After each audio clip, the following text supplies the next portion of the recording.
Welcome to this World Hydrogen Week pre-event interview. I'm joined by Jonathan Brown, Director of Strategy at Hypermotive. Yeah, nice to meet you. Thank you for joining us, Jonathan. Thanks, Vaughn. Nice to meet you and join you. We'd just love to hear a bit about your background, what got you into hydrogen and what role does Hypermotive play in the value chain? So, Hypermotive were formed out of a team of engineers who have been developing hydrogen fuel cell systems for a technology developer, and they spotted that there was a big gap in the market between people creating hydrogen fuel cell systems and those that wanted to put them into end applications like ships and trucks and trains. So really, that's where Hypermotive been, and they've been in the world of hydrogen from day one, which was about eight or 9 years ago now.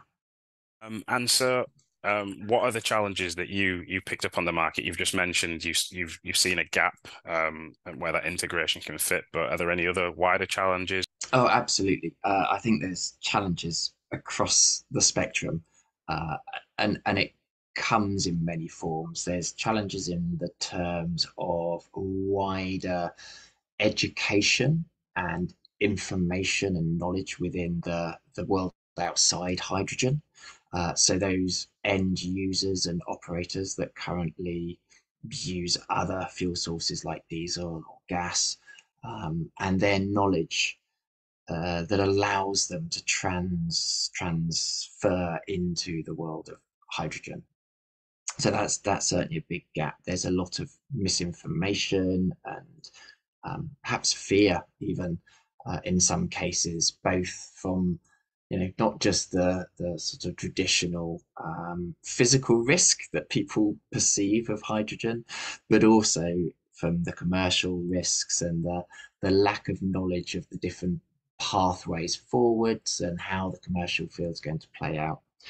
Um, Combined with that, I think there are a lot of people also out there offering lots of different solutions, whole ranges of solutions, not just within the hydrogen space, but also within the other alternative technologies that may be um, both working alongside hydrogen or working in place of hydrogen in different applications. And it's really about the level of honesty and openness, I think, needed from not only the hydrogen sector, but all of those areas and sectors working to transfer us into the zero emissions future, where we're looking at both low carbon, but also air quality and sustainable use of resources in the planet, and all of those things have to be considered in this, and it's a real challenge from that perspective to get that that clear and consistent dialogue, because there's not always that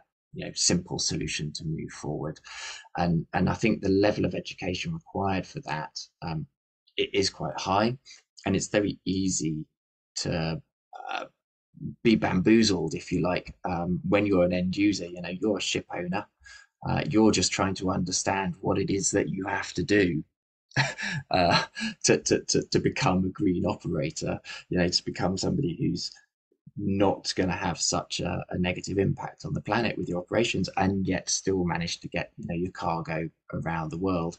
Um, and there's so many different ideas and things being fired at you from different directions. How do you navigate those pathways? How do you find actually what is the right solution? And that's a real challenge, I think, that we as a sector need to look at, but also how we um, collaborate and cooperate with other sectors.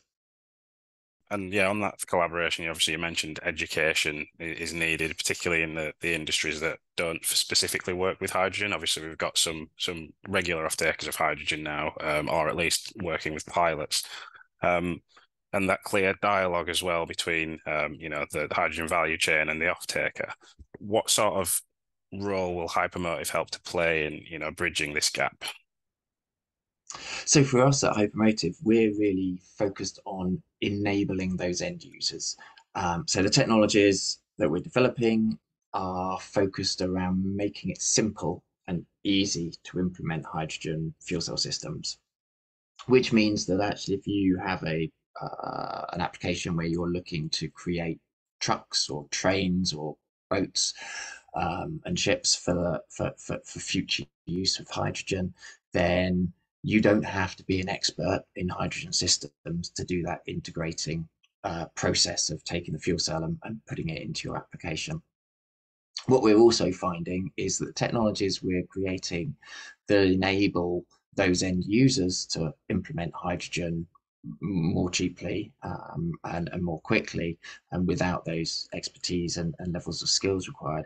They're also finding application in other areas further up the value chain. So, for example, to help create intelligent distribution products. So the effectively, how do you replace petrol tankers on the road delivering to the filling stations of the future? Actually, the technologies we're creating that we're looking at supporting the integration onto the end user applications are really actually supporting that. So that starts to help enable the market, bring the whole cost of the hydrogen chain from creation to end use down. Yeah, thank you. It seems like quite a challenge, but yeah, it seems like definitely Yeah. something that you could help along with. Just to finish off, finally, obviously you'll be speaking on the topic of mobility at World Hydrogen Week. If you haven't done already, obviously we've spoken of quite a wide berth of that fuel cell and value chain.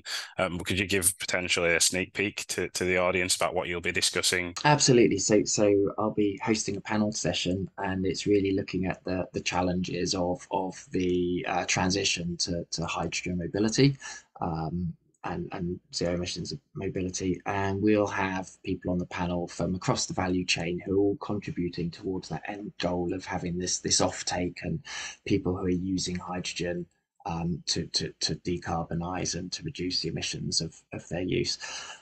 There, really, the focus is going to be looking at the various challenges. I've mentioned a few earlier, and we'll be looking at from both high level in terms of as we said, education and consistency of messaging and so on, all the way down to actually at a pragmatic level, perhaps where government and investment may be directed towards particular bottlenecks within this chain, where we're seeing either off takers who are saying, I can't get hold of hydrogen, or we're seeing distribution and fueling infrastructure who are saying, I'm ready to invest in this, but I can't find my guaranteed offtake to allow me to get financial investment decisions and so on. What are the pragmatic steps that we can do in there as well? And I think ideally we will have a nice balance of exploring both those high level and those quite detailed areas. Okay, brilliant. Yeah, thank you for your time. For those who want to learn more about Hypermotive and meet Jonathan in person, yeah, feel free to join us next week at World Hydrogen Week at the Bella Centre in Copenhagen. Obviously, be taking place from September 30th to October 4th. So yeah, we look forward to seeing you there. Thank you again, Jonathan. Thanks so much for your time. We'll speak then.